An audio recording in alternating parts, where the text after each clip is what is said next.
Hello, my name is Michalina and welcome to my workshop, To Be Stressed or To Be Overwhelmed, where we're going to be talking about emotional overload in English. I'm an English teacher and I work with therapists that want to improve their English, either to conduct therapy in English or to understand books or workshops in English better, or to be able to talk with their supervisors in English. I know that probably you might have seen or heard a lot of collocations with the word stress, but I'm not going to take your knowledge for granted, and we're going to look at some of the words that may collocate with the word stress. So let's start with the first one. Powodować stres. How would you translate that? I'll give you a second. We can talk about causing or even creating stress. Unikać stresu. I'm pretty sure that you know the verb. It's to avoid stress. Usuwać, pozbywać się. As anything else, you remove it. So you remove stress. A dodawać stresu, to add to, or to increase. Doświadczać. To experience, that's the most basic one, and I'm pretty sure that you know that one. You can also say that you are under stress, or that you have stress, or you suffer from stress. And radzić sobie ze stresem, cope with, handle, and manage. Pretty sure that you know at least one of them. And the word overwhelm is an interesting one because it is used usually in the context of being or feeling overwhelmed. And then, naturally, make a distinction between overwhelm as przytłoczenie and overwhelmed as przytłoczony, przytłoczona. So here are a couple of sentences and I want you to take a look at them and decide whether they refer to stress or overwhelm. I can't keep up with everything. First, I want you to think what that actually means, to keep up with something. Not with the Kardashians, though. Nadążać za czymś. Z niczym nie mogę nadążyć. Which sounds more like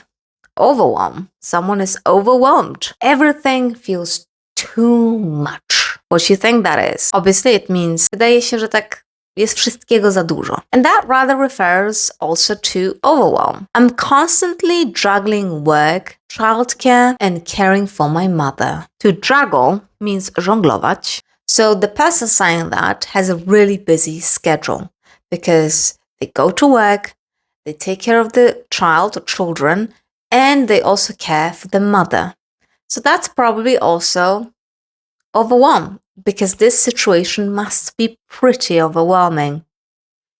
I've got a lot on my plate at the moment. I've got a lot on my plate at the moment.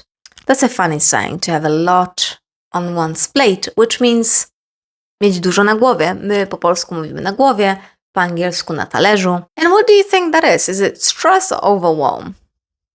I would think it's stress because it's probably a temporary situation because we have here additional information that we're talking about the present moment, at the moment.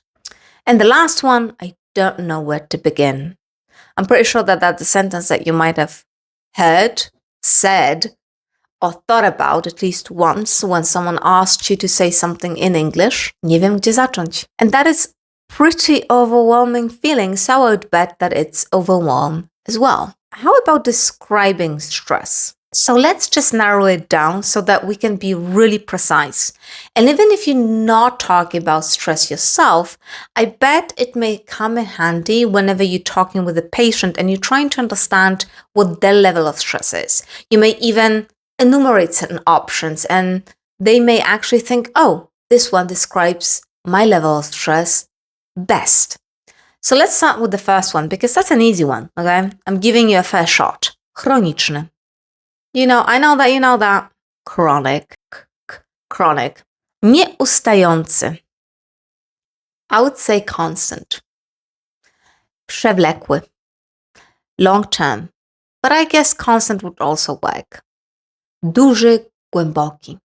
So stress can be high or severe.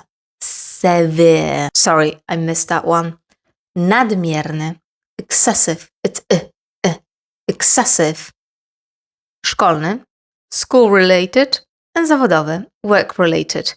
I actually provided you with these two so that I can show you that you can also rely on word formation. For example, in that case, you start with a place and then add related, like school-related, work-related. And what about overwhelm? How overwhelmed can you feel? Remember about to feel overwhelmed. So we can say bardzo. That's an easy one. You can say very. But you can also say deeply or extremely. Then we have stale. Again, constantly. Łatwo się przytłacza. You know, you have the tendency to do that, or you are more prone to be easily overwhelmed. Przytłoczony obowiązkami. Overwhelmed by responsibilities. Przytłoczony ilością bodźców. Overwhelmed by sensory input or stimuli. I przytłoczony pracą. Overwhelmed by work. Or with work could also work. No pun intended. Okay, and now here's a room for you to show me what you've learned or what you know from your own experience.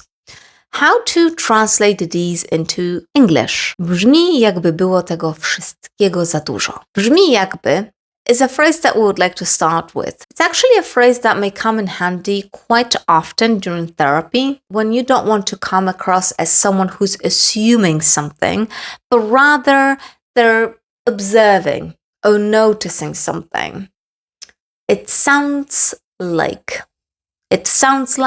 or it looks like, if we're referring to observing with your eyes only. So it sounds like everything feels a bit too much right now. Or alternatively, it sounds like you are feeling overwhelmed. Well, because when, as you probably know, when it's just too much so that you cannot cope, then we're rather feeling overwhelmed rather than just stressed. Not that anyone wants to feel stressed, but the intensity is different. Kiedy po raz pierwszy zauważyłaś, że zaczyna cię to przytłaczać? Remember, here we want to ask about a specific time, or at least try to get as specific information as possible. Maybe that was a single event, or maybe it wasn't, but at least we're going to know that it wasn't. But in this very question, we are asking about a specific event, a specific time when that happened. And whenever we're referring to specifics rather than a continuous observation, for example, we use simple tenses. That's past, so past simple. When did you first notice? All right, so that's the first part out of the way. And then, że zaczyna cię to przytłaczać. So we've already covered the simple tenses here.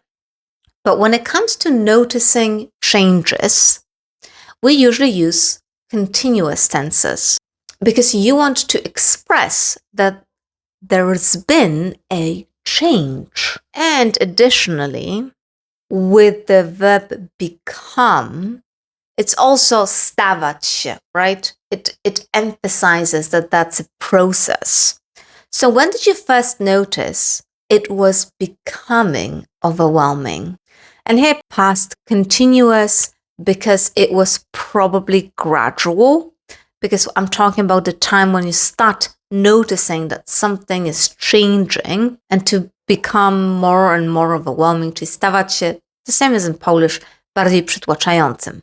Co w tej sytuacji jest dla ciebie najbardziej obciążające? What I will be paying attention in this very sentence is najbardziej obciążające.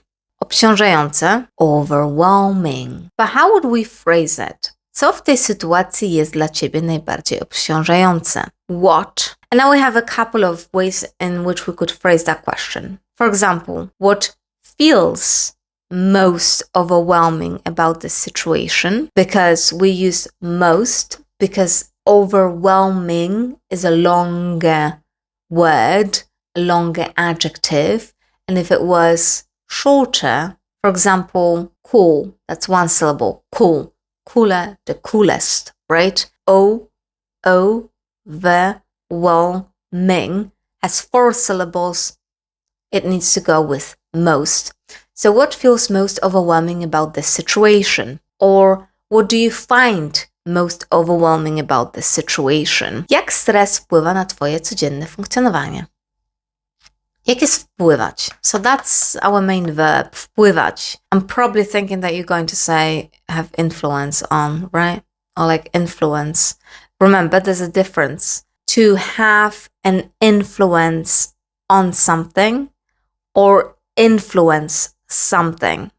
So these are two different structures, by the way. But here, I'd use the word affect because it affects you. Because if something affects us, it means that it makes us do things in a certain way or do them at all. How does stress affect your day-to-day life? How does stress affect your day-to-day life? Which means that stress makes you lead your life in a certain way. Czy są momenty, kiedy czujesz, że przestajesz sobie z tym radzić? Let's start with the tense here. Czy są momenty? So we're asking a very general, broad question, which is probably present simple then. We have the verb czuć, which is to feel. Przestawać sobie z czymś radzić. That's an interesting one. Jak jest radzić sobie z czymś? That's what you'd have to address. We can use, for example, the word to cope. Are there moments when you feel unable to cope? To be able to do something is być w stanie coś robić. Unable, nie być w stanie czegoś robić. Co pomaga ci, kiedy wszystko wydaje się przytłaczające? A broad question about how you tend to behave, which means we're going to ask this question in the present simple tense. Co ci pomaga? What helps you? Kiedy wszystko wydaje się zbyt przytłaczające. Przytłaczające, we can agree that's overwhelming.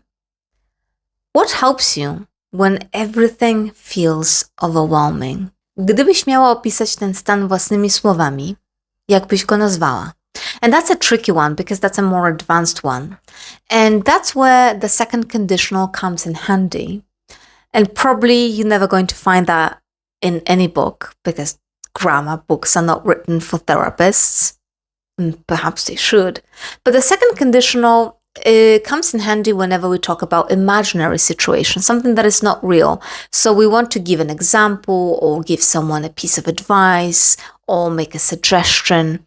So in our case, gdybyś suggests the second. So if you were to describe this feeling in your own words or using your own words, jak byś go nazwała? How would you describe it?